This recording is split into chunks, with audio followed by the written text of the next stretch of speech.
నా మనసు విరిగిపోయింది కాబట్టే నేను పార్టీ నుంచి బయట వచ్చాను.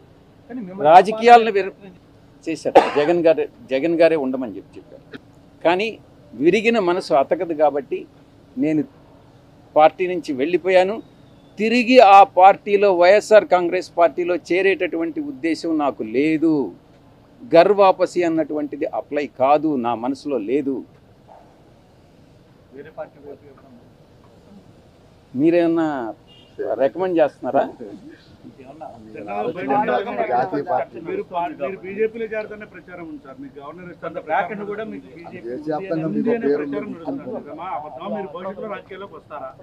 నేనేం చెప్పాను?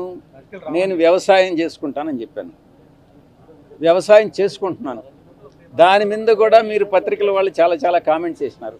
ఈ వ్యవసాయదారుడు ఏందయ్యా ప్యాంట్ వేసుకొని టచ్ ఇన్షర్ట్ చేసుకొని ఏం వ్యవసాయం చేస్తాడని అని అన్నారు. అంటే వ్యవసాయదారులు మంచి చొక్కా మంచి ప్యాంట్ వేసుకోకూడదా మీ దృష్టిలో? అలాంటప్పుడు వ్యవసాయదారుని మీరు కించపరిచినట్టు కాదా? గోచిపెట్టుకొని చేస్తేనే వ్యవసాయమా? అర్థం చేసుకోవాలి.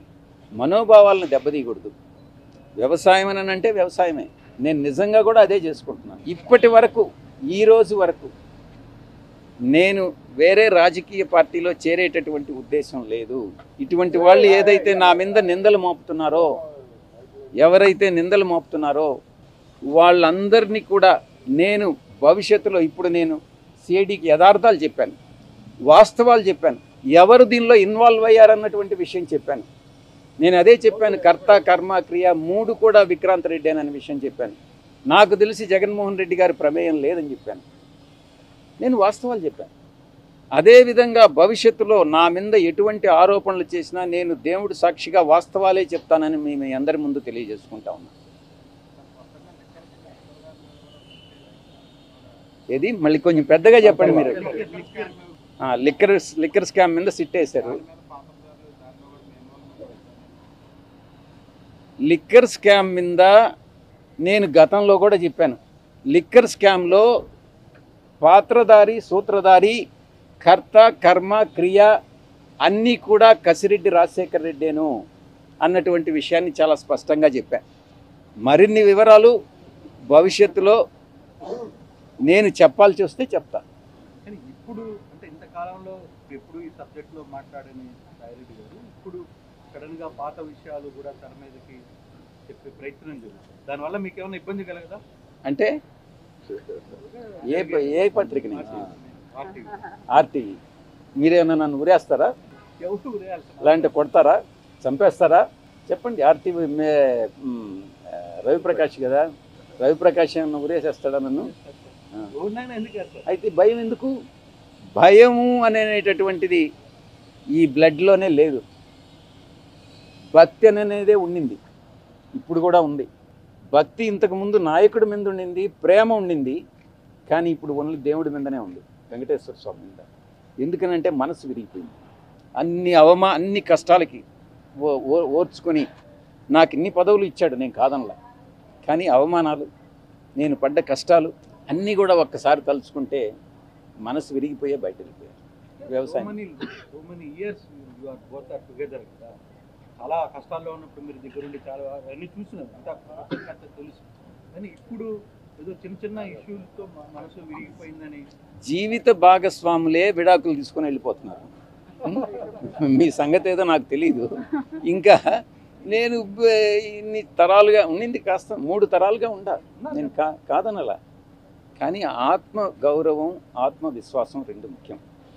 నేను ప్రలోభాలకు లొంగల. మా నాయకుడు నన్ను ప్రలోభాలకు లొంగావన్నాడు, నేను భయపడ్డానన్నాడు, నేను భయపడలా. ఇంకోటేది ప్రలోభం, భయం, విశ్వసనీయత కోల్పోయానన్నాడు. విశ్వసనీయత కోల్పోలే. ఆ 3 యథాతిథిగా అప్పుడెట్టున్నాయో ఇప్పుడు అలాగే ఉన్నాయి. మా నాయకుల్లోనే మార్పు ఉంది. ఈ మార్చ్ కూడా అయిపోతే 5 క్వార్టర్లు కంప్లీట్ అయిపోతాయి. అంటే దగ్గర 4,500 కోట్ల రూపాయలు బకాయిలు ఉండిపోయి ఈ ఒత్తిడి తీసుకొస్తుంటే ఏవకెక్క ముక్తు మూలుగుతూ ఒక 500 కోట్లు 600 కోట్లు మొన్న గడిచినటువంటి నెలలో విడుదల చేశారు. సో బ్యాలెన్స్ 4,500 కోట్ల రూపాయలు తక్షణమే విడుదల చేయాలనేటువంటిది తల్లిదండ్రుల పక్షాన, పిల్లల పక్షాన్ని పిల్లల్ని ఇబ్బంది పెడతా ఉన్నారు. కళాశాలలో వారందరినీ ఇబ్బంది పెడుతున్నారనేటువంటి ఉద్దేశంతో వారి మీద ఒత్తిడి తీసుకొస్తా ఉన్నాం. అది వారి బాధ్యత అనేటువంటిది కూడా వారు గుర్తిచేస్తూ ఉన్నాం. మళ్ళీ ఏంటి ఇదంతా కూడా మళ్ళీ సూపర్ 6లో హామీ కాదు.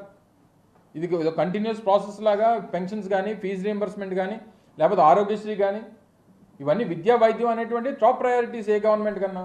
అది కూడా టేకప్ చేయకపోతే ఎలాగా? మళ్ళీ తిరిగి మళ్ళీ ఇంకా జగన్మోహన్ రెడ్డి గారే కీలక వ్యాఖ్యలు చేశారు మీ మీద, మీ పార్టీ మీద జగన్ చుట్టూ కోటరీ ఉందని, ఆ పార్టీలో అవమానాలు ఇబ్బందులు పడ్డామని అంటారు. ఏంటి సార్ అసలు? ఎవరు పడ్డారు అవమానాలు? అతనే చెప్పారు, విజయసాయి రెడ్డి గారు. ఎవరి గురించి?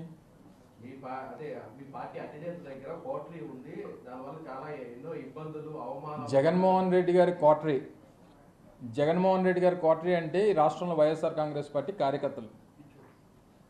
జగన్మోహన్ రెడ్డి గారి కోటరీ అంటే ఈ రాష్ట్రంలో వైఎస్ఆర్ కాంగ్రెస్ పార్టీ మొదటి నుంచి 14 సంవత్సరాలుగా జగన్మోహన్ రెడ్డి గారి కోసం, పార్టీ కోసం కష్టపడి పనిచేస్తున్నటువంటి కార్యకర్తలే జగన్మోహన్ రెడ్డి గారి కోటరీ.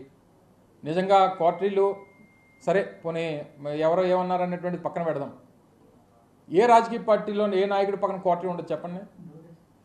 చంద్రబాబు నాయుడు పక్కన కోటరీ లేదా? అసలు రాజకీయం కాదు, అసలు ఏ ప్రొఫెషన్లో కోటరీ ఉండదో చెప్పు. ఉదాహరణకు మీ ఏబిఎన్ ఉంది, మీ రాధాకృష్ణ గారి చుట్టూ కోటరీ ఉండదా? ఉంటుంది కదా. ఇగో మా విశాఖపట్నంలో రామకృష్ణ ఇలా చేస్తున్నాడు, లేకపోతే ఇంకో దగ్గర ఇంకోటి ఇలా చేస్తున్నాడు చెప్పేవాడు చేసేవాడు ఉండడా చెప్పు. సో కోటరీలు అనేటువంటివి ఈ ప్రజాస్వామ్యంలో, ఈ వ్యవస్థలు అన్నింటిలోని ప్రతి స్థాయిలో, ప్రతి వ్యవస్థలో, ప్రతి దగ్గర ఉండేటువంటిది. సరే ఆ కోటరీల గురించి ఎవరు మాట్లాడాలి? దూరం నుంచి చూసిన వాళ్ళు, లేకపోతే ఆ కోటరీలో లేని వాళ్ళు మాట్లాడాలి తప్ప మొన్నటి వరకు ఆ కోటరీలో ఉన్నటువంటి మనం మాట్లాడితే ఎలా చెప్పు? ప్రజలు హర్షిస్తారా? ఒప్పుకుంటారా? సో ఇవన్నీ కూడా ఆలోచించి మాట్లాడుంటే బాగుండేది. సరే ఇంకా పార్టీ నుంచి రాజీనామా చేసి వెళ్ళిపోయిన తర్వాత అంతకంట ఇదిగా మాట్లాడతారని అనుకోవడం మన అమాయకత్వం అంతే. ఎవరి మనసు తిరిగింది? ఎందుకు విరిగిపోయింది? ఇంకెవరి మీద ఎప్పుడన్నా ఇంకొకరి మీద ప్రేమ పుడితే మన మనసులు ఇరిగిపోతుంటాయి. అదే మాకు తెలియాలి. నువ్వు ఆయన అడగాలి, నేనే చెప్తాను. చేసుంటారు. పార్టీలో పనిచేసినప్పుడు వివిధ హోదాల్లో, వివిధ స్థానాల్లో పనిచేస్తుంటాం. ఇప్పుడు నీకు ఒకరి మీద మనసు ఇరిగిపోయిందని అంటే ఇంకొకరి మీద ప్రేమ పుడితేనే ఇక్కడ మనసు ఇరిగిపోతుంది. అది ఎవరి మీద ప్రేమ పుట్టిందో, ఎవరి మనసు దేనికి ఇరిగిపోయిందో అనేటువంటి త్వరలో తెలుస్తాయి మనకి. అవన్నీ చూస్తాం కదా రాజకీయాల్లో. నిన్న కూడా వారు మాట్లాడుతూ చెప్పారు. ఏం చెప్పారు? ఈ రోజు వరకు ఏ నిర్ణయం తీసుకోలేదు అంటే, ఈ రోజు అంటే నిన్నటి వరకే కదా. సరే నేను అవన్నీ నా నిర్ణయం కాదు కదా. సో ఏదేమైనప్పటికీ మనసు విరిగిపోవడానికి, లేకపోతే ఇంకోటి అయిపోవడానికి వైఎస్ఆర్ కాంగ్రెస్ పార్టీలో ఉన్నంతకాలం అత్యంత కీలకమైనటువంటి స్థానాల్లో వారు పనిచేశారు. సరే వారు మాట్లాడినప్పుడు, ఢిల్లీలో మాట్లాడినప్పుడు నేను ఇంక రాజకీయం మాట్లాడదలుచుకోలేదు, వ్యవసాయం మాత్రమే చేస్తానని చెప్పారు. సరే అలాగే అనుకున్నాం. మరి నిన్నటి పరిస్థితులు అయితే దానికి భిన్నంగా కనిపించాయి నాకైతే. సో నిన్న భిన్నంగా కనిపించిన తర్వాత ఈ కొత్త మాటలన్నీ మనసు ఇరిగిపోయింది, లేకపోతే ఇంకోటి అయింది అన్న తర్వాత ఇంకో మీద ప్రేమ పుడితేనే మనసు ఇరిగిపోవాలి. మరి అంటే నా వ్యక్తిగతమైనటువంటి అభిప్రాయం. అది మరి నాకేం తెలుసు? నేనేం చెప్తాను?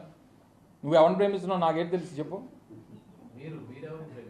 నేను జగన్మోహన్ రెడ్డి గారిని ప్రేమిస్తున్నాను. మరి నేను ఆయన ప్రేమిస్తున్నాను, నేను అది చెప్పగలను. కానీ నువ్వెవరిని ప్రేమిస్తున్నావు నేనే చెప్తాను. మరి నేను ఎప్పుడు వినలేదు ఆ డైలాగ్. నేను కూడా అదే అంటున్నా. ఇప్పుడు రాజకీయాల్లో మొన్న జరిగినటువంటి పరిణామాలు, వచ్చినటువంటి ఫలితాల తర్వాత అనేక పరిణామాలు చూసాం. గడిచినటువంటి 9 మాసాల్లో వైఎస్ఆర్ కాంగ్రెస్ పార్టీ ఓడిపోయిన తర్వాత అనేక పరిణామాలని ఎదుర్కొన్నాం. చాలామంది పార్టీ నుంచి వెళ్ళిపోయారు, రాజీనామా చేసి వెళ్ళిపోయారు, లేకపోతే ఇంకోటి వారు ఏదో మాట్లాడితే వెళ్ళిపోయారు. వెళ్ళిపోయినటువంటి వారందరూ, నేను ఎవరో ఒకరి గురించి మాట్లాడలేదు. మొన్న ఇదే జగన్మోహన్ రెడ్డి గారు 2024లో కూడా అధికారంలోకి వచ్చుంటే ఇది జరిగేదా? 2024లో మళ్ళీ జగన్మోహన్ రెడ్డి గారు అధికారంలోకి వచ్చి మళ్ళీ రెండోసారి ముఖ్యమంత్రి అయి ఉంటే ఈ గడిచినటువంటి 9 మాసాల్లో వైఎస్ఆర్ కాంగ్రెస్ పార్టీ నుంచి వెళ్ళిపోయినటువంటి నాయకులు వెళ్ళిపోయేవారా?